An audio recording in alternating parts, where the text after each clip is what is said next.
In today's gospel reading, we have an account of Our Lady's Magnificat, and we get this word Magnificat from the word magnify, where Our Lady says, "My soul magnifies the Lord."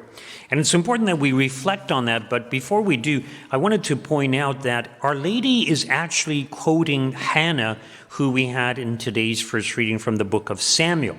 So if you recall, Hannah couldn't have children, but she went and she prayed, and Eli overheard her prayer and assured her that she would conceive a child. Sure enough, she does.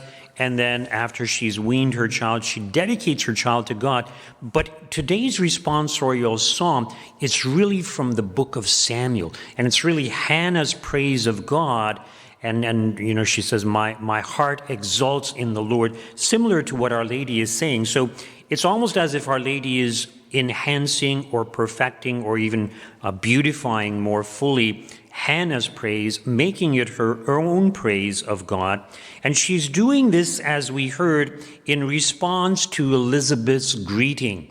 And if you recall, Elizabeth, as you know, she says, "Why is this that the mother of my Lord should come to me, and blessed is she who believed," right? So she's praising Mary.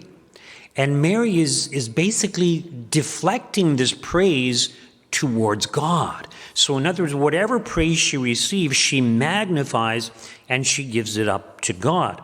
So in other words, in her humility, she doesn't seek praise, she doesn't seek honor, she doesn't seek glory. But nevertheless, because she is so humble, she nevertheless receives this praise, this honor, this glory. And the reason is because God is working wonders in her. In this case, she's the mother of the Messiah. She's been chosen for this special task. But you see, there's a very, very important message here. And it's worthwhile for us to reflect on Our Lady's Magnificat, because she points out that, God exalts the lowly, but brings low those who exalt themselves or try to exalt themselves. The reality is that all of us desire praise, honor, respect, recognition. And the problem is that we often seek it in worldly ways. For some people, it's like vanity. They want to look good. They want to be noticed by others. For some people, it's having wealth. For some people, it's having positions of authority or having power over others or just manipulating people. So there's different ways in which people seek this honor, this kind of praise and glory and recognition. But the root of it is our pride. And when we give in to pride, we often end up humiliating ourselves, or even if we seem to be successful, let's say somebody makes tons and tons of money, the reality is they're never satisfied. Even if they happen to be the richest man in the world, they always want more because there's others who might compete with them. And so they just they're never satisfied. And the reality is, in the end, they lose it all. So in the end, they're going to be humiliated. They are going to be humbled. Imagine the richest man in the world who lives it all up and just bosses people around and does whatever he wants and ends up in hell, and he's tormented by all the demons of hell. In other words, he's subject to all the demons. What good is that for all eternity?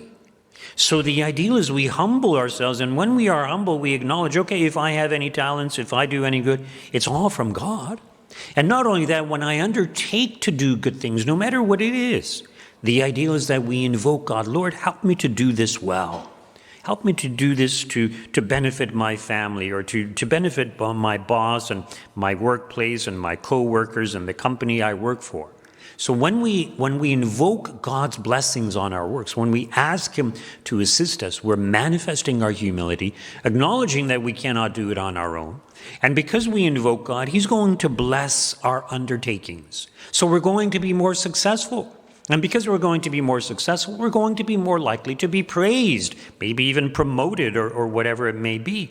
But the ideal is we, like Mary and Hannah, we give praise to the Lord, that we magnify the Lord, that whatever good we have, we give thanks for it. And we honor God for all the wonderful things that he has done, not just for Our Lady, not just for Hannah, but even for each and every one of us. We have the gift of faith, something to be truly grateful for. We're able to receive our Lord in Holy Communion. What a great gift if we truly understood this is the greatest good. Our Lord truly present in the Eucharist. The greatest good is our ability to receive our Lord in a state of grace. That will benefit us more than anything else for this life and also for eternity.